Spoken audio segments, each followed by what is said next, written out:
day and enjoying companionship, right? Enjoying learning Yes, together, yes, enjoying like, wow, we don't have to be our thoughts.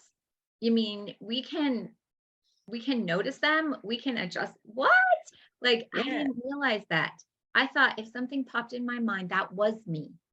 And I didn't realize that it was from the past and all those feelings that I associated with shit with it. I thought, guess what? That is who I am. So I'm showing up this way, like it or not. yeah, me Like, too. I mean, I'm just who I am. but I I am didn't, myself. and I didn't realize that the grumpy way, the irritable way, the harmful way, um, the way that I was living in revenge and regret and bitterness didn't have to rule my life. And so today we're excited to share about imagination and integration. And so I'm Tammy Magnuson. I'm a provisionally certified dream builder coach and also a eutaptics practitioner. So I'm giving thanks to Robert James Smith and Mary Morrissey. And I mean, there's so many people, right? There's Joe Dispenza and um, Adam, what's his name? The guy who does the brain, all that brain research. I'm blanking on his name. I want to say Adams, but it's not. It's Amen, Dr. Amen. So many amazing people that have taught me these skills, and I'm so grateful. And I'm going to pass it on to you. So, we're going to learn about our magnificent faculty of imagination and how it's going to be a skill. It's a skill for being able to uh, transform our emotional state. And it's okay. It's perfectly fine. Hello, welcome, welcome. We're glad you're here. We were just dancing and chatting a little bit, and so we're just getting started. So let's go ahead and take a look at the slides that I created for you. And I'm going to open it up for questions probably a little bit earlier, just because there's going to be maybe some resistance to this, and that's okay. I had tons of resistance to it until I realized that there are two types of memories. There's the fact, which we're going to find out how factual it actually is.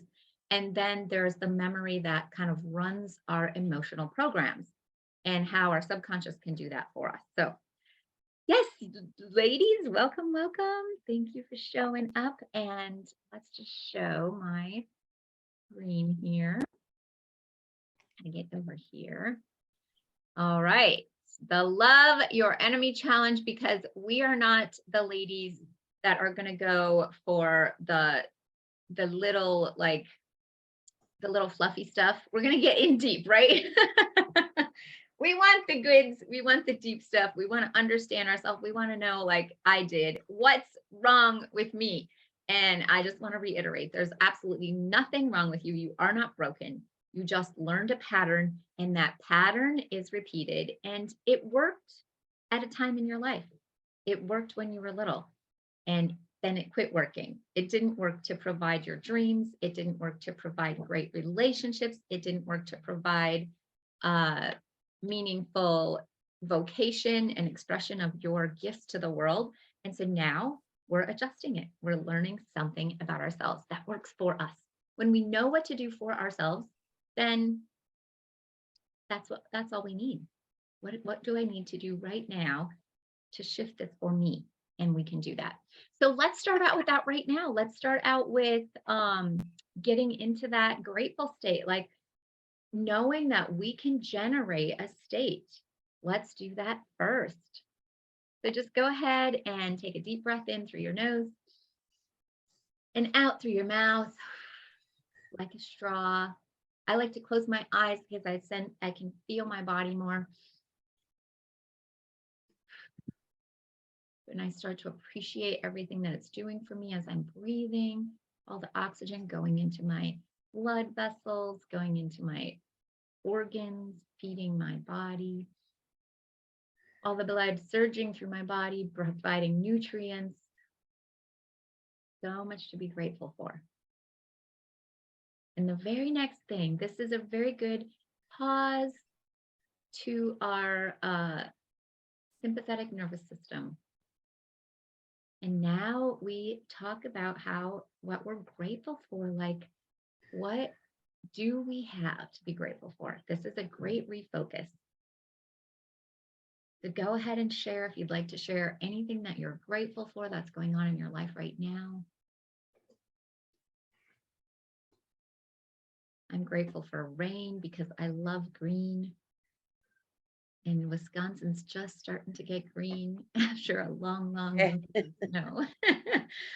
So I'm very grateful that, I don't have to work at all to provide the vegetation anything.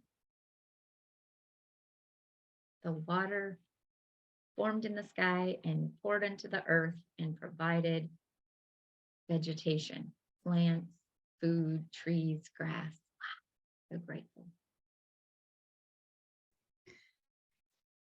And that's beautiful. And I'm grateful for the farmers who till the land for us and, send out beautiful produce that I get this market wagon delivery somebody gave me as a gift. And it's just amazing what they do and how much fresher it is from the farm. Oh, And it's just so lovely. But I do appreciate the store workers, how they work and how things that they have to deal with, and the service workers, everyone, the mailmen, and everyone, just doing things for us and being in this world where it's a little bit more challenging, but it is still a beautiful world, and I'm very grateful. yes. Everything, like, imagine, I've thought about that once. And I love how you just brought so many things to be grateful for. From one aspect of food to our table, we can open that up to, like, wow, there's so many things to be grateful for, all the way from the person that works in the store to the person that drives it to the store to the person that picked it and cultivated it to the God who created the world to rain and sun and everything in between. Yeah, it really is a beautiful way to expand your gratefulness just for one thing. Beautiful work. That's awesome. And then we can even amplify our gratitude by just feeling really proud of something that we've done in our life. And that just gives us even that little bit more. Some people struggle with gratefulness, and that's okay when we're in a low emotional state and a lower vibrational emotion. Uh, our brain is looking for the things that are in alignment with that vibration, right? So when we can feel proud of something, feel grateful for something, then we can start to get that ball rolling. And I'll just share. Another person said, I'm so grateful for the technology so we can connect, right? All around the world. It's absolutely incredible. And whoever thought that signals go through the air somehow and can reach us to all over the world? It's absolutely a miracle. And another proof of how amazing our world is created, even though we don't see it and don't know everything, it's obviously there. So grateful. Beautiful. Now we can start from the state. And the great thing about this is just the power that we have within, the inner power. It's greater than what is outside of the world. Power within is greater than what is outside of the world. And in my Dream Builder program, which I haven't talked about too much, but most of this information that I'm sharing is coming from either the Dream Builder program or the Utaptics training that I have. And then my own personal insights through my life to you. And that is one of the foundations for the Dream Builder program, is the power is within, and each of us has a different perspective, and we want to go in and find that perspective for ourselves so that we can live our dream, because our dream is perfectly uniquely printed to us like a fingerprint. All right. Imagination and integration. Ooh, this can be a tough week or a tough day. And it can be the day that just you're like, oh my goodness, I feel completely different about that person. So it's a very, very powerful technique.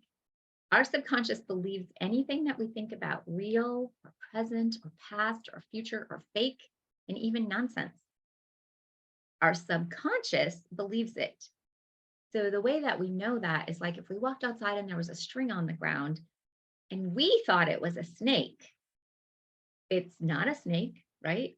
But all of a sudden we're like, ah, and we have a startle reaction or a shock reaction to it. And then we're like, ah, it's a shoestring. And then it would never scare us again because now we know the truth. And so our subconscious believes anything that we are thinking about, real, present, past, future, fake, and even nonsense. And the stuff that's running in the background in our subconscious mind, we can know what's there. It's not scary, it's not evil, it's not anything except our past experiences and how we believe about it and how we feel about it and what that created in us as a sensation, as a belief, and the way that that can run our life unknowing to us. Okay. So if we want to know, like, what's in my subconscious right now, check in with your feelings. How are you feeling? Oh, I'm feeling really sad. Okay. So the result of sadness is coming from something playing in the background. It's not, it's not um, something that is outside of you, overpowering you, even though I felt that way. And probably you have too, where sadness comes over you. Depression is like a cloak on you and you have no control over it, or sadness or anger or fear. It's actually inside. So we can use this mental faculty of imagination to open up possibilities for better results. When we look at our results, we can know it's playing in our thoughts, even though we're unaware of most of them. Probably 95% of our thoughts we're unaware of, but they're running an emotional body. It's creating our physical body and creating physical things. First comes a thought. Mary Morrissey talks about this. I love this. First comes a thought, then comes physical from that thought. And if you don't believe that, then think about somebody thought about my shirt. They thought, oh, let's make a zipper on it. Let's put a collar on it. Somebody thought about this vest. They're like, let's put this certain kind of padding in it and let's put these little things on it. They thought first and then it was created. Everything, the desk I'm sitting at, the ball I'm sitting on, my barn, everything was in a thought first. Yes, Patty.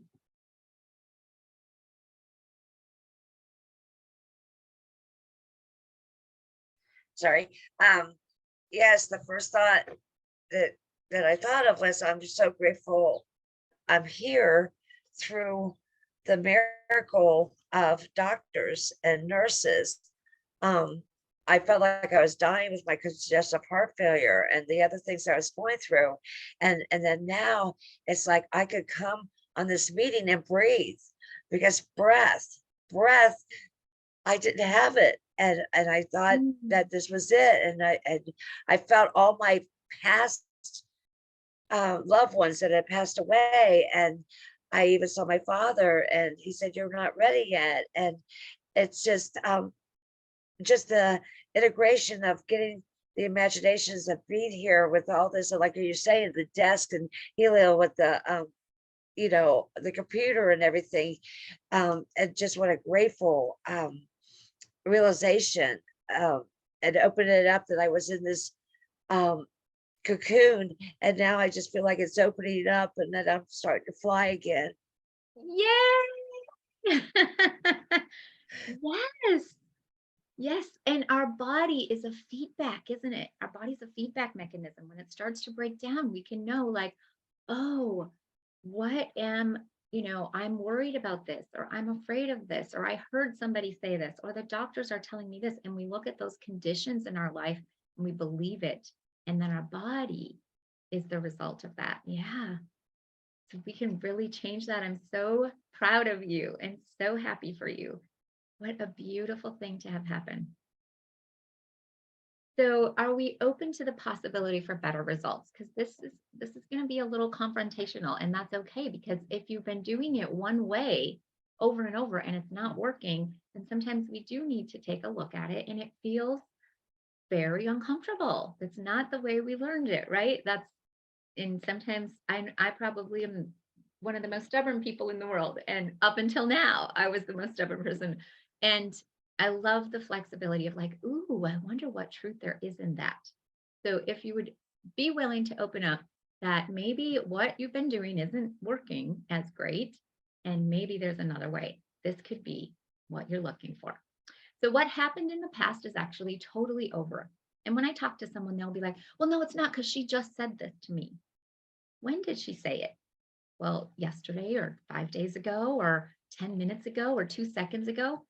The past is actually over, but it will replay when it holds a big emotional charge or we believe it. So the only thing that's actually keeping it alive is the neurons in our brain. And my good friend Odile is also a brain trainer. She's a colleague of mine. And she says there are no people or events inside your brain. There are just neurons connecting. And you get to decide how to change those neurons, how those neurons are connecting. So when we see a face in our mind or we hear a voice and we watch a video of some past trauma that wants to keep popping up, and it really wants to, especially traumas, they really want to pop up and show up and show up and show up. And we don't know what to do and we let them show up because we don't know any better. Then we're creating that neuron connection. And then we get a feeling, don't we? And when we start feeling bad and feeling low and feeling this downward pull, just like my story yesterday, it was sucking me down that drain and I couldn't, it didn't matter how hard I swam or how hard I pulled, nothing was working. And that's because I was working hard instead of enjoying something. I was in the same program of this is hard, this is hard, this is hard. So I love that quote. Just neurons connecting, and you get to decide to change how those neurons are connecting. Are you saying to lie to ourselves? Well, I looked up this quote, and I know there's lots of quotes on the internet, and we can pull anything that we want to, but I really studied this from people that study the neurons and the brain and neuroscience. And this is from Discover Magazine. The experts were given a description of the experimental methods and asked to estimate the proportion of recall details that would be accurate. And the median expert prediction was just about 40% accuracy. So even though we believe it's true, mom really did say this about me, or dad did do this, or they did that, it's about 40% true. So it makes it a little bit easier to open up our hands and start to let it go, doesn't it? We can believe that our past through our experiences, and we can believe our past through our experiences and demand that that is perfectly accurate, which is what I did. And I was still stuck my whole life, believing that I knew it the way it was. Or we can see how our emotions, perceptions, beliefs, and experiences taint and color our recall of a moment in time. If you have a brother or sister, you may have looked at them and just been like, what are you talking about? Either that never happened or it never happened that way. I used to call my brother a liar all the time. You're such a liar. That's not what he said. You're such a liar. It didn't happen that way. He had a total different perspective, a completely different perspective from me. He was raised by different parents. I was the firstborn. And then my brother passed away of crib death when I was 1.5. And then he was born. So do you think my parents were different? Absolutely. His perspective was totally different than mine. Same parents, same experiences, different perspective, and completely different results. And guess what? He wasn't lying, even though he said it. I'm like, that's not how it happened. He wasn't lying. It was his perspective. So now that we know this, would we be open to just maybe holding our memories with kind of more of an open hand and saying, wow, maybe it was because I believed this about myself that I saw it that way. All right. So if you think that it's lying to imagine, is worrying lying? Good question to ask. And we know that it's harmful, but we do it and we believe that we call it caring for someone or loving them or like planning the future so that bad things don't happen. Well, Is it lying? Do we know that it's true? Can we be positive that's the way it's going to happen? And of course, it's not benefiting us. It is one of the most acidic things that you can do to your body and very acidic to your relationships as well. Is planning lying? When we plan something, are we lying? Oh, I'm going to go to the store today. I'm going to go ride horse today. I'm going to meet my friend today. Am I lying? And is believing lying? All right. My husband right now is getting he's just is getting a CDL. Got his permit for a CDL. And he believed he was one of the stupidest people in his class. Like he was like, I'm dumb and I don't try and I can't get good grades and nobody cares. My parents didn't even want me to get good grades. Like they just knew it was impossible. They never put any pressure on me to get good grades. And he's getting the best grades in the class. Now, when he believed he was stupid, was he lying to himself?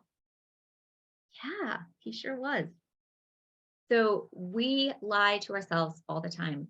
How about, if we're going to call it a lie, how about we lie to ourselves in a way that benefits us and creates the results that we want?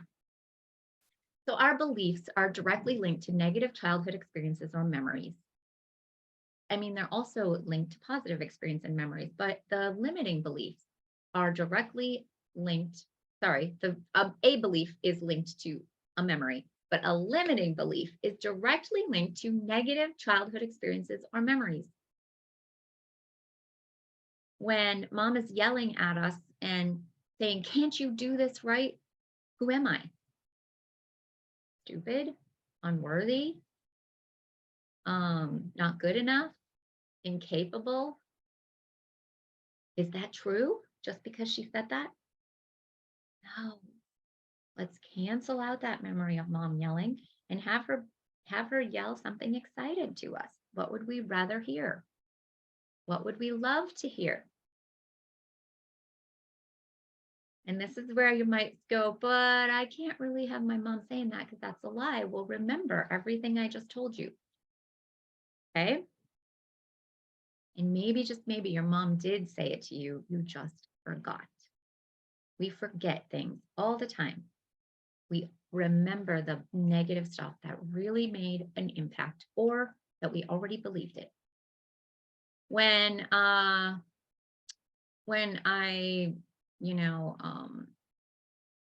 do something that when I break a glass or spill milk, right? Don't cry over spilled milk. When I break a glass or spilled milk and dad yells, knock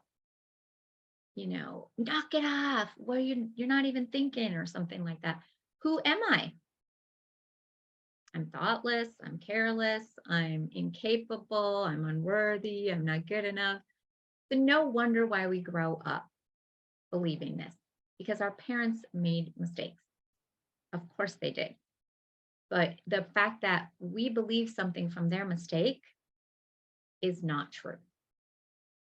The fact that we created a belief and started viewing the world through that. Now, how do you think, if my husband felt like he was stupid, how do you think he was viewing the world? Every time he did something was, oh, that was wrong. Oh, that was bad. Oh, that was stupid. Here I go again. That's how we beat ourselves up, just because somebody said something and we believed it as true. And it's not true. So let's move on from it. All right, I've got a cute story about a piglet named Squeaky. And what a surprise this story was to me. So I was doing this own work in my life, and I had a coach, and she was asking me like, well, how do you know that when you see an animal that you should feel like you're dying inside, and like the constriction and like there's pain in that, you should think about it all day long and for days and days and days. And I was like, whoa, because of Squeaky. And she's like, tell me about Squeaky. Because, okay, we learn things, right? But we learned them before we're 7 years old. So when Squeaky was born, he was too little. And so we had to separate him from the mom so he didn't get rolled on. And we put him in a bucket and we put a heat lamp on him to warm him up.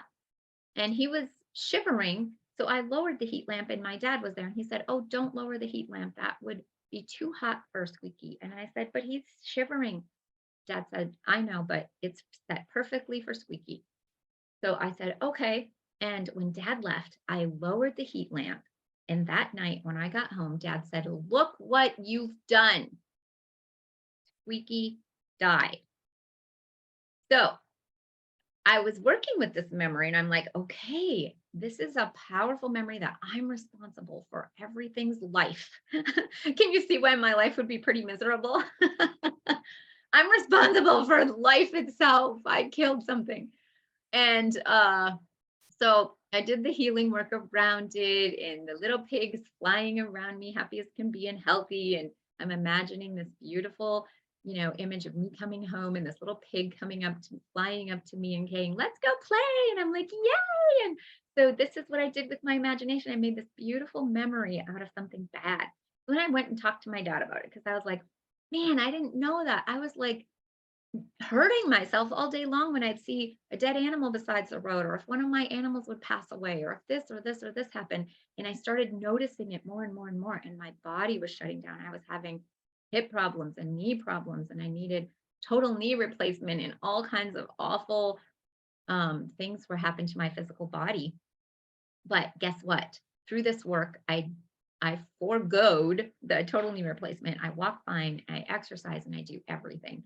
And so the little pig had this big impact on my emotional experience because I believed, I got this limiting belief, and it is very limiting to believe that you're responsible for other people. The reason that's very limiting, and it also comes when parents say, be nice, you're going to hurt their feelings, or why don't you go do something to make them feel good? Like, we can be responsible for someone else's feelings. That's a lot of responsibility for a child. Or we feel responsible for our parents' feelings, like, oh, I can't say this or do this or be that because mom will get upset, or dad will yell, or dad will cry, or mom will cry, or, we'll get responsible for them. And that's a very powerful limiting belief. And so when I went and talked to him about it, and I said, I'd set myself free from being responsible for so many things in my life. And I told him about the story of the pig. I'm like, do you remember that little pig? And he's like, You mean Squeaky? And I said, yeah. And I lowered the lamp, and he said, Tammy, you didn't lower the lamp. I said, yeah, I did. I remember you left and I lowered the lamp. Like, I remember doing it. I remember the physical thing of it. And he said, no, you didn't do that. Joey did that. You were at school. You must have heard me tell your mom the story. So think about, as children, when someone tells us a story, how we are so vivid at imagining it that we can feel it and we are right there with it. And we have this wonderful gift of imagination. And I imagined it so vividly that I believed I did it. But I didn't, because I was in school. Joe was 4 years younger than me, and he was home, and he did it. And so this whole time I had been living a lie, believing I had done this to the piglet, and taking on uber responsibility for my life and destroying my fun, destroying my health, destroying my relationships. How do you think it is to live with someone that's over responsible? Pretty miserable, right? So what a surprise. It wasn't even true. And you'll find, I've heard other people say, like, oh, I remember this incident in our garage, and they would talk to their parents, and their parents would say, we didn't have a garage at that house. And then they would be all surprised because they're like, oh, right, we didn't have a garage at that house. Well, we had a garage at the next house, but I thought that incident happened in the garage, but I remember that house specifically. Well, your brain will mix things together, and, it files things together. So that's how it works. Very interesting, isn't it? No wonder I always thought my brother was lying, right? All right, so let's talk about a horse ranch story. This teaching point is from the Dream Builder, program, which I'm certified to teach in. And on Saturday, I hope you'll invite friends and hope that you'll come to the workshop. It's going to be at 8 o'clock on Central, and I'm going to teach you some visioning from the Dream Builder program, which is a reliable, repeatable, and proven program to help you get better results in your life. And we use these skills that I'm teaching to work directly with you. I use these skills, work directly with you, and give you the results that you're looking for in your life, a life that you love. And I love that I get to work with something that's already been proven and tested and has specific weekly tasks that you do that we move through. And then I just help work with these limiting beliefs and the images that pop up and the stories to help you, and the forgiveness aspect, right? Like that's the hugest part of it. Truly, the hugest part of you not living the life you love has to do with this love your enemy and the forgiveness aspect. And that's why the Dream Builder program works 2 weeks on it. And I am sharing some of the techniques with you as well. So in this story, it's wonderful because I know this person. I've been to some of his clinics as a horse trainer, horse lover, horse raiser. I've experienced Monty in person. So I recently heard a true story that Jack Canfield tells about a boy who used his imagination to create a dream. And it goes like this. I have a friend named Monty Roberts who owns a horse ranch in San Ysidro, Cedro, maybe San Cedro. I think it's in California, right? He has let me use his house to put on fundraising events to raise money for youth at risk programs. The last time I was there, he introduced me by saying, I want to tell you why I let Jack use my horse. It goes back to a story about a young man who was the son of an itinerant horse trainer who would go from stable to stable, racetrack to racetrack, farm to farm, and ranch to ranch, training horses. As a result, this boy's high school career was continually interrupted. When he was a senior, he was asked to write a paper about what he wanted to be and do when he grew up. Well, that night he wrote out a 7-page paper describing his goal of someday owning a horse ranch. He wrote about his dream in great detail and even drew a diagram of a 200-acre ranch showing the location of all the buildings and the stables and the tack. And he drew a detailed floor plan of a 4,000 square foot house that would sit on this 200-acre ranch. He put a great deal of his heart into this project. And the next day he handed it in to his teacher. And 2 days later, he received his paper back. On the front page was a large red letter F with a note that read, "See me after class." Well, the boy with the dream went to see the teacher after class and asked, "Why did I get an F?" The teacher said, "Well, this is unrealistic dream for a young boy like you. You have no money. You come from an itinerant family. You have no resources. Owning a horse ranch requires a lot of money and you have to buy land. You have to pay for the original breeding stock and later you'll have to pay for large stud fees. There's no way you could do this." Then the teacher added, "If you'll write this paper with a more realistic goal, I will consider your grade." The boy went home and thought about it long and hard. He asked his father, "What should I do?" And his father said, "Look, son, you have to make up your own mind. However, I think it's a very important decision for you." Finally, after sitting for a week, the boy turned in the same paper, making no change to it. And he stated, "You can keep the F and I'll keep my dream." Monty then turned to the assembled group and said, "I tell you this story because you are sitting in my 4,000 square foot house in the middle of my 200-acre ranch. I still have that school paper and it's framed over my fireplace." The best part of the story is that 2 summers ago, the same school teacher brought 30 kids to camp out at my ranch for a week. And when the teacher was leaving, he said, "Look, Monty, I can tell you this now. When I was your teacher, I was something of a dream stealer. And during those years, I stole a lot of kids' dreams. Fortunately, you had enough gumption not to give up on yours." Our imagination is a mental faculty that creates our future. Don't let anyone steal yours. It's the key to creating a life you love. So now think, if we know that our imagination is mostly coming from past negative experiences or future worries, what life will we create? That's called living by default in the Dream Builder program. It's great to imagine the future, but can the future be transformed when we imagine all the love from all the generations of our relatives in the past?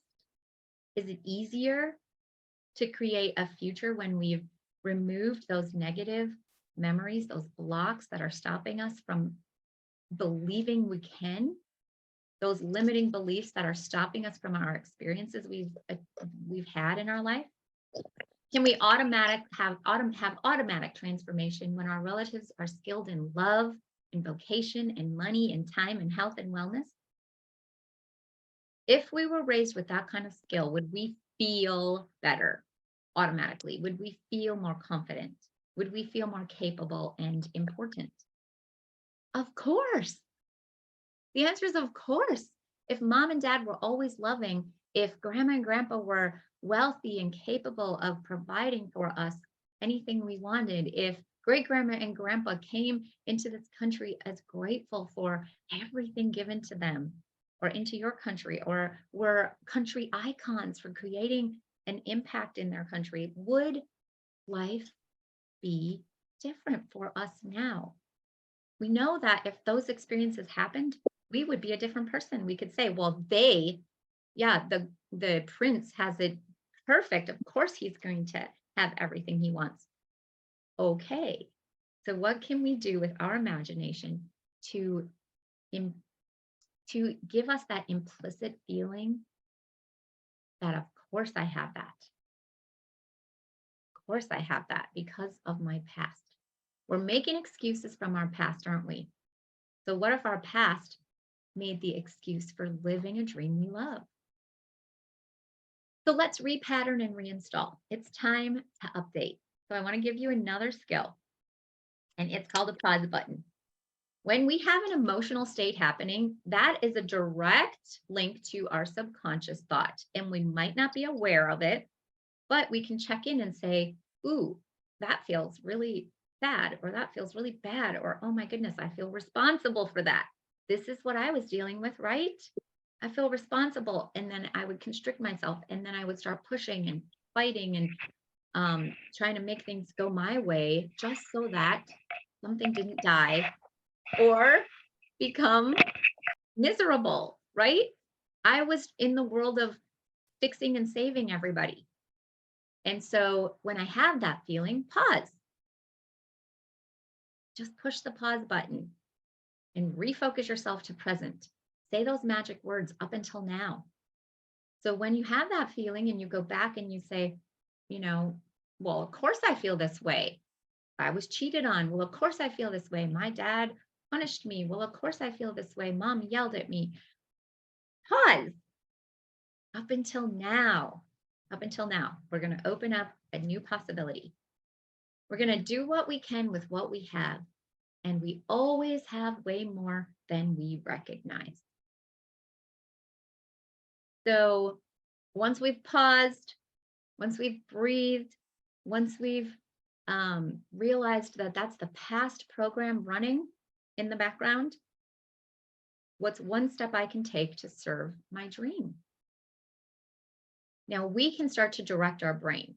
So up until now, we believed that our brain had pop-ups and had sensations and had these limiting beliefs because that's how it had to be, because that was true. That was our life. But now we're learning this faculty of imagination. And we're learning that if I imagine a situation different, then I have different feelings.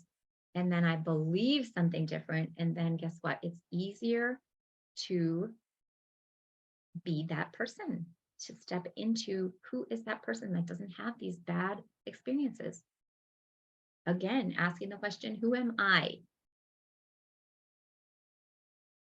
If I went back to the squeaky memory and I said, who am I would say, I'm responsible for death. I'm responsible for death. And I'm bad. Oh, I'm really, really bad to have little Squeaky pass away under my direction, right? I am bad. So when I believe that, I'm going to act in a manner that lines up with that belief. So if I go back and I imagine it where Squeaky comes flying up to me after I get off the bus and we go out and play and he's healthy and everything's beautiful and wonderful and it's a gorgeous day, it's green and the sun is out and the wind is, and I can even hear Squeaky talk. It's a pig that flies and talks. Now, this imagination can hold a high spot because it's getting more emotional. The negative emotion that was there is dissipated. I've interrupted it. I've used my skills to help it flatline as an emotion. And now I'm raising that really unique imagination that's going to make the emotion stand out. And it's easy to remember it because of the emotion I'm putting into it. We have to make it something so emotional and so kind of crazy that our brain goes, oh yeah, but remember Squeaky was flying. So now who am I when Squeaky's flying and meets me and I get to go play with him and the story's completely different. I can tell you that that's when I started feeling like my own hero, using my imaginative faculty to be my own hero. I'm free. I'm not encumbered by responsibility, but I'm free to choose. I'm free to be it's total confidence when you can just be yourself. I'm authentic. I'm free to be authentic. So that's who I am. And what one step can I take that will serve my dream? Maybe it is that to change that limiting belief, to update that memory, to imagine it completely different. Maybe that would be one step. But it's so much easier to take the step to serve your dream when you're not being held back by those subconscious thoughts and programs that we don't know are running, but we can find out by checking in with our feelings. And then ask, what do I need to see, hear, and feel in order to be worthy and loved? So when we go back into that, let's use the squeaky example. And I interrupted it and I went to my happy memory and I interrupted it. I went to my happy memory, I interrupted it. And pretty soon it felt like, oh, first of all, it wasn't my memory. I only heard a story of it. Can I imagine what would I rather hear dad tell mom? Because apparently I heard the story and then I believed I did it. So what would I rather have dad tell mom about Squeaky? No, I'd rather have him say, oh my goodness, like Squeaky's all better. Thank goodness, that we intervened and he's like healthier. Wow, little Squeaky's out there flying around. I can't believe it. He just like popped to life and started flying around and Tammy's out there playing with him. So what do I need to hear to feel worthy and loved? That Squeaky's healthy and fine. And the truth is Squeaky's dead. And if he didn't die that day, he would have died whatever. My imagination can help me feel good or it can help me feel bad. And most of what's going on in our brain is not present anyway. So it is an imagination, but it's an imagination that's creating negative results for us. Is that making sense? It's a lot of information. Okay, good. I got one nodded head and everyone else is not asking questions. So I'm going to say perfect. So what do we do when we go back and we're like, yeah, but I still see my dad's face and I still don't remember that story actually. So I'm just going to go straight to the pig. What I remember is that my dad's face was like, look what you did. And I even see his finger. And so what do? I see his face like, look what you did. That face is inside me.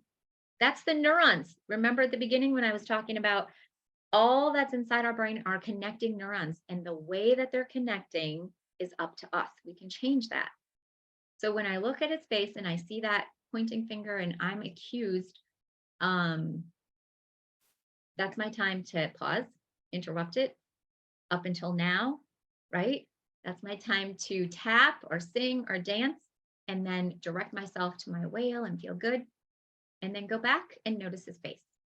And I'm like, oh, actually, he remembers the story that I created. And he's like, oh, yeah, pig's flying now. So he's out having fun with it. And he's even asking me, like, should we fly a kite instead? We fly a kite and, let the piglet fly around with the kite. So I can do this really quickly because I'm not stuck in the past. And if you've watched Joe Dispenza talk about this, it's really powerful when he talks about when we're stuck in the past, we're going to keep reacting from that point of reference. Ooh, but we don't even know it because we don't understand that the feeling we're feeling right now is coming from that past memory. And it's the way we're seeing it, the way we're hearing it, and of course, those body sensations. And you might even have a smell or a taste associated with it. So when I go back and look at his face, he actually looks much calmer and he would rather love me personally. Right now, I'm just sensing like, oh, my dad would much rather just love me and say, oh, no worries. Like I'm just so happy that we have each other. And so when I look at his face, I see that love. All right.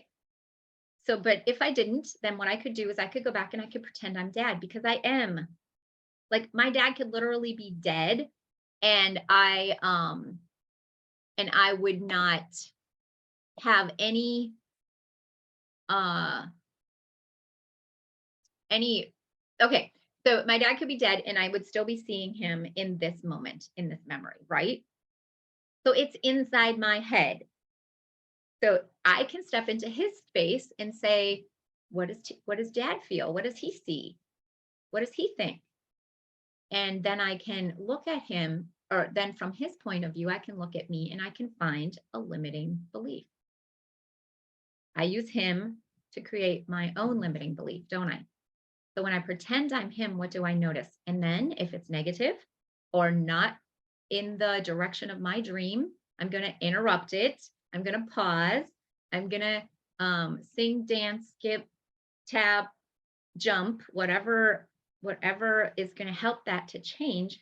And then I'm going to go and experience my whale, and I'm going to anchor that in. And then I'm going to go back and notice. And I'm going to keep noticing until things just adjust. And they do. Your brain will adjust it. It is the way it works. You don't have to try or anything. It's just the way it works. So now we're going to go, and in that moment, I'm going to notice the sensations. Like, what are my body sensations when I thought the piglet was dead? My body sensation is like, oh, like I literally feel like somebody's squeezing my heart. I feel a huge lump in my throat. I feel a gut sensation. Like, I'm having a lot of physical sensations when I feel responsible for somebody's death. So notice those sensations. Let it go, right? Interrupt, pause, stop, breathe.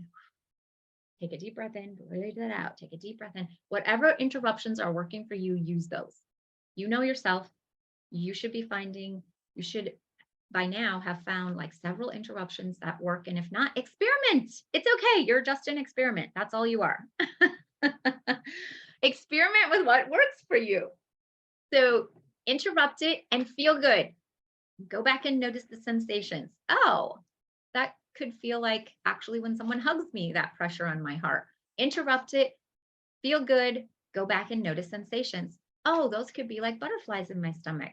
Now it's feeling lighter, it's feeling better. And we update, update, update until the brain gives us this beautiful imagination. Why do we interrupt? Because the brain, that the memory that's being held in a negative space in your brain is demanding that you remember it so you're safe. I'm perfectly safe. I'm not with little piggy. Do I have to feel responsible for death now? 40 years later, 50 years later? Of course not. So then I'm going to do for myself what I can with what I have at the time, at the moment, right? Just like Mary said. But now you guys have a more skill for doing this for yourself. And I know I couldn't do it for myself at first. I really was in a really, really, really bad state. And of course, I was scheduled for a total knee replacement years later when I came back to this work. But when I was in my serious depression, I guess I did do quite a bit of this for myself.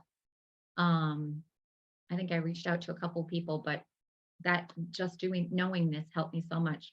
Then later, when I had some physical problems, I got a coach and I got mentorship and I got training, and I had people doing this for me to see, like, what are those blind spots? And sometimes we just need that. So that's fine too. Just know that you're capable of it. Your brain is perfectly capable of it. All right. So now imagine it the way you would have liked. So after you look at their face and then you updated it, right? And you pretended you were them and you updated from that. So now you don't have those limiting beliefs. You don't have their sensations. You don't have your sensations. You update, update, update until you can just imagine. Your imagination will run wild. It's a natural part of children, and you're just removing those experiences to give you back your childhood imagination. It'll be easy. So you guys are like, oh my word, she's imagining this little pig flying and meeting her at the bus, and they're out playing, and now her dad's flying a kite. And how did she do that? Well, all I had to do was remove the negative belief system, the visual, the audio, the kinesthetic, and my imagination would naturally appear because that is the state of humanity.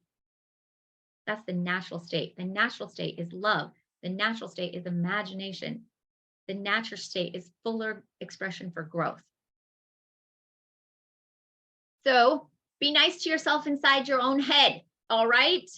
Be nice to the little you. Stop making mom spank you. Stop making dad spank you. Stop having your brother beat you up and your sister yell at you and somebody at school call you names and the teacher make fun of you and the kids laugh at you. Just stop it. Be nice to yourself inside of yourself. You know how to stop it. This isn't for somebody just coming in that I can say, well, stop doing that. But I can say it to you because I've given you some skills for interrupting. Does everyone feel like they have skills to do that inside their own head? Okay, I'm talking to the right people. Right? Interrupt it and be nice to yourself. Interrupt it and love. Interrupt it and feel good. Interrupt it until the imagination can take over and go, oh, that feels so good. I love that feeling. Perfect. Play that feeling over and over and over. So once your imagination has gone wild and you've got this beautiful feeling and it's this wonderful imagination, then practice it. Put that feeling to a song so that that song gets an earbud and plays over and over and over.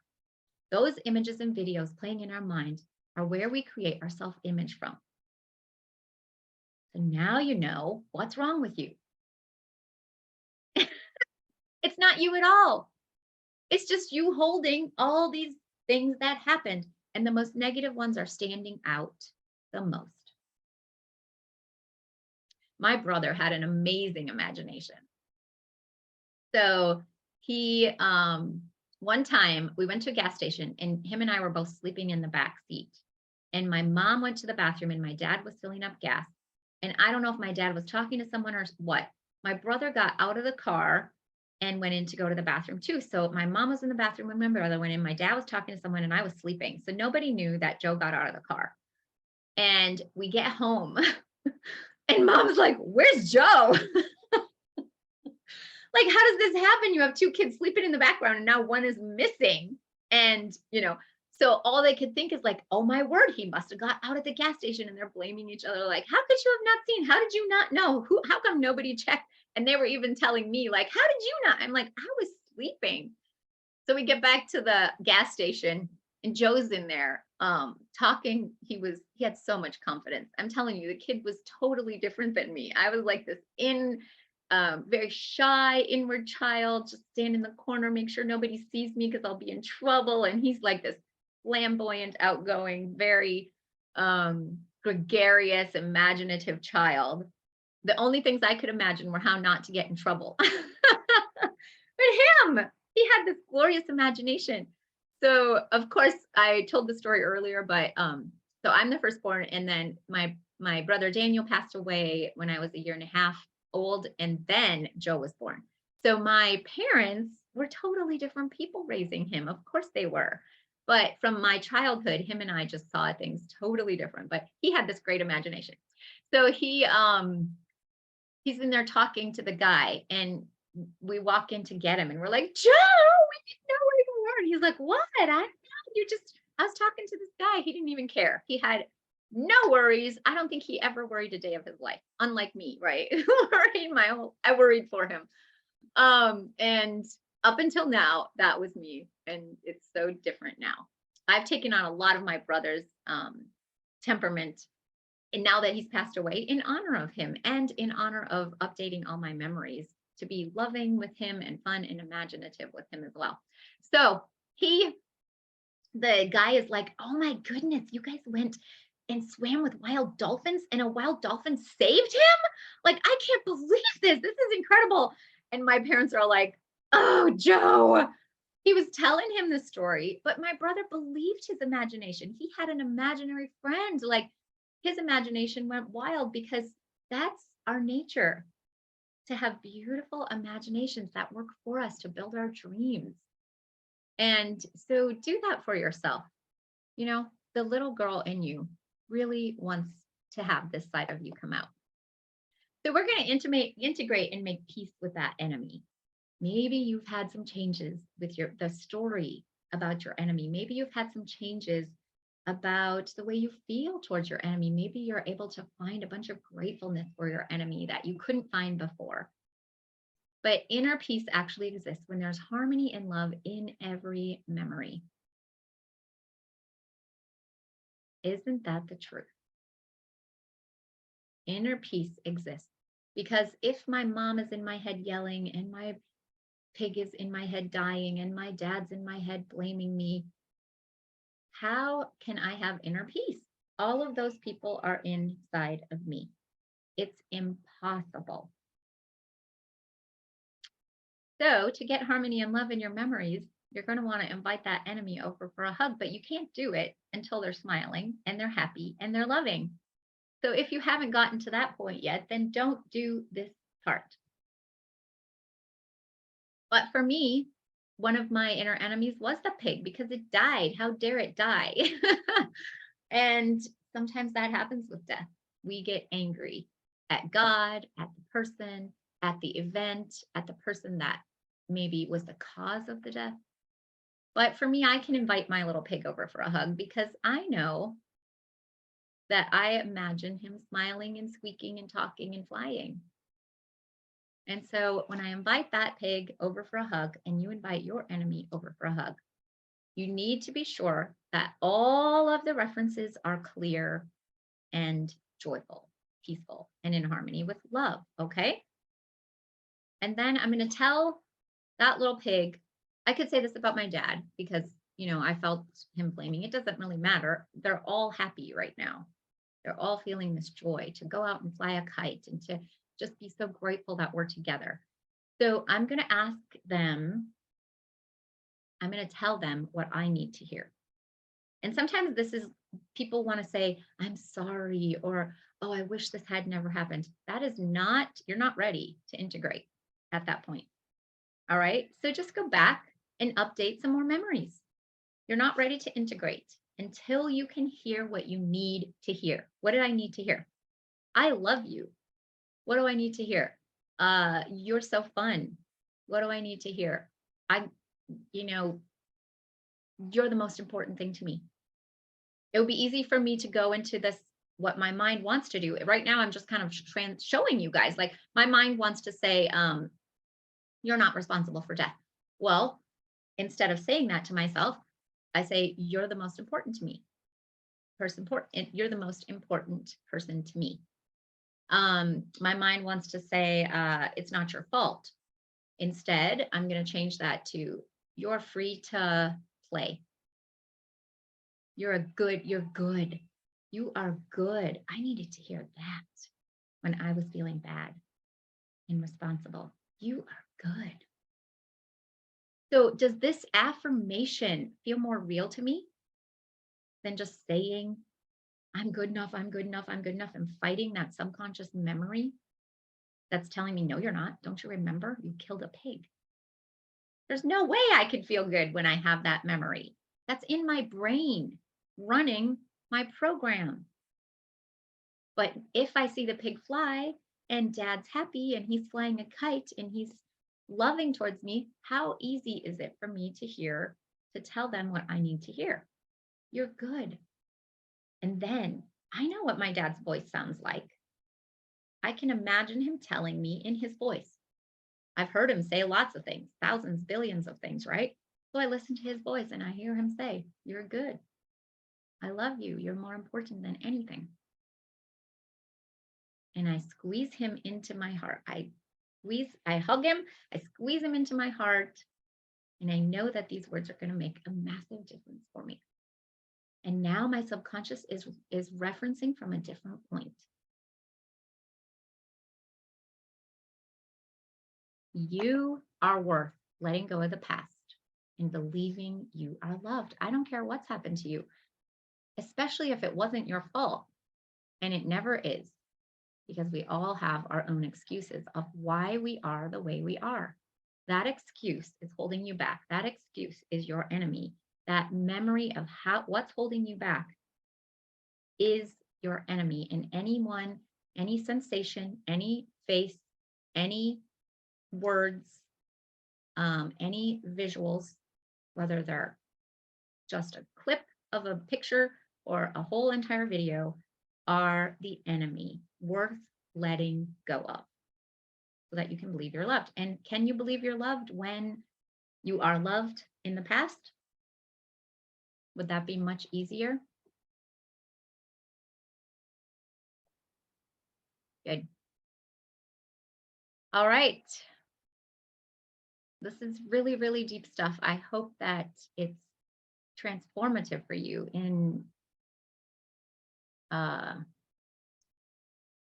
in a way that it makes it easy for you to be really the authentic you, and to really step into your purpose in life that you're here for. Do you ladies have any questions? Did that seem unbelievable, farcical?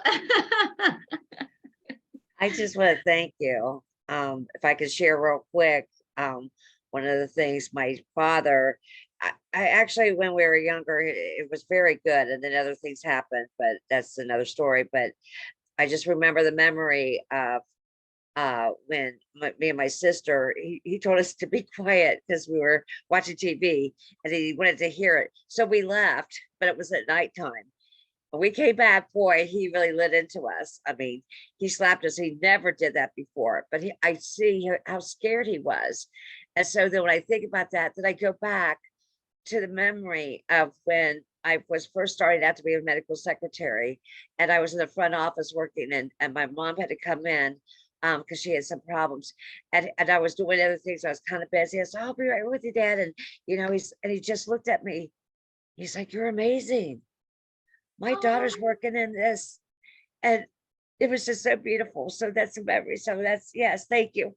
so take that feeling of you're amazing and put it all the way back to when you were a little girl, right? And just feel like you're amazing. You guys went out at night and did you see that? Have dad asking you like, "Oh, did you see the stars with the moon out? Did you, what was it like?" And he's in your adventure with you.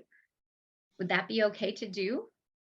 Mhm. Yeah, good. And have that slap turn into like he's touching your face and telling you you're amazing. Right. Because that's the only way he knew how to do to show how much he cared, because he was so scared, Yeah. because he always thought something was going to happen to us, and he was worried about boys, Yep. affecting us. And so, yeah, I really like that imagination of, It's yeah, okay for dad to realize that true love and true caring is always tender. yeah. Yeah. He Thank can you. do it better now. Yeah. Yes, he can. Thanks to you. And this is how we become the hero of our own story. We allow our parents to do it better. Do you know that our parents, if you're a parent, you know this. Um, they want us, they believe that we're blaming them because they know that they've done things wrong. And when you set them free from blaming them, mm, that's the best feeling as a parent. Yeah, beautiful. Anything else? All right. Well, you guys have a lot of work to do, maybe, or maybe not. Maybe this is the point where it starts coming easy for you, right? And truly do not integrate until that whole memory is completely peaceful. Everybody's happy. Everybody's smiling, feeling love. You're hearing these beautiful words. And then integrate. That's where you get the harmony, and then where you'll react differently in the future from that point. That's a set point. Good job. Emerald, did you have any questions? I'm so glad you could join us. No, actually, it's been so good. Like I've been practicing a lot of these things, and I'm already noticing a lot of changes here too. Yes. Who's having an And so, easier time? Oh, go ahead. and actually for me it's like a daily thing. You know what I mean? Because like I live with my parents, and so sometimes like they'll give me a hard time because like they'll yell at me for something, and right away I will draw like a heart on my hand and say I love you, and then I'll go smell like roses or something. You know what I mean? And right away I'm out. I'm like, oh my god, this is amazing, because that's exactly what I needed, like something to get me right out of there. You know? Yes. And then I will also listen to some good music, and that's it. And I'm out. Perfect. And why So not? You're doing what's best for you and you deserve it, right? This is what you exactly, deserve it. exactly. Yes. Very good. And then also I will also flip it as in like they're saying something nice to me. They love me, you know? Right. That's That your too. power of imagination. And Yes. it creates chemicals. It creates truth for us. Our Uh-huh. imagination creates truth in our chemical state. Hmm. Beautiful. So in the beginning, I said it's my challenge that you could come up with some gratefuls for your enemy, and it would be easy. Is anybody finding that easier? That's my challenge, and I'm up for it. Is it easier to find things you're grateful for about them? Oh yes, yes, yes. I mean, for me it is, yeah. Perfect. Like living with my parents, like how much they support me financially. I'm not working and like all that stuff. So like it's good. And there's a lot of blessings living with them, but also there's little challenges. But I just get it all out with the Perfect. hearts and the smells and the positive things. It's going to change your relationship. That is amazing. And you know what I love Yeah. is that you're in the midst of it. You're in the heat of the moment, right? Like when I was doing Yes. this with my husband, I was in the heat of the moment. That's tough because you're Uh-huh. like, no, it's really just happened, but let it go. Yeah, exactly. Good job. Awesome. And Patty, you're having good, easier time being grateful. Perfect. Yes, All right. I've seen every little gratitude. Just even when I saw a little caterpillar the other day, I was grateful for that caterpillar. You know, I knew it was going to be a butterfly. It's like just little things. It's nice. Totally. When we step into loving our enemy, it transforms us so dramatically that we become completely different people. It's the greatest transformation ever. Beautiful work. So for homework, go ahead and post in the group, and some of you are emailing me, that's fine too. If you're able to get a new imagination or a new integration, because you're doing this work, because you're interrupting and you're feeling good, you're interrupting and feeling good, post that in the group, and then we'll have, today's Thursday, so I think it's $25. Oh, so yesterday was $25 and today is $25. So we'll look at that and we'll do the drawing. And then the workshop, for the vision workshop, for we're gonna do like the vision of a life you love, when there isn't any enemy, when there isn't any negative belief, when there isn't anything in the background. That vision workshop is going to be Saturday morning at 8 o'clock Central. So it's an hour earlier. But I realized I'm going to go for a walk with some of my friends, and that's at 10 o'clock. So I'm going to move that meeting up, and then I'm going to get to go do what I love. And then I'm going for a massage. My daughter bought me a massage for my birthday, and I finally booked it. So I'm going on Saturday. So I'm going to just love it, enjoy it. All right. All right. You got your marching orders, your fun orders. Go have fun. Go bring out that little kid and just let your imagination run wild. It would have done that without these experiences. It's your nature. So it's okay to do it. It's good to do it. It's healthy and it's creating truth for you. Beautiful. Mwah. Love you all. Thank you so much. You're Thank you. welcome. Have a great day. You too. Bye-bye. Bye.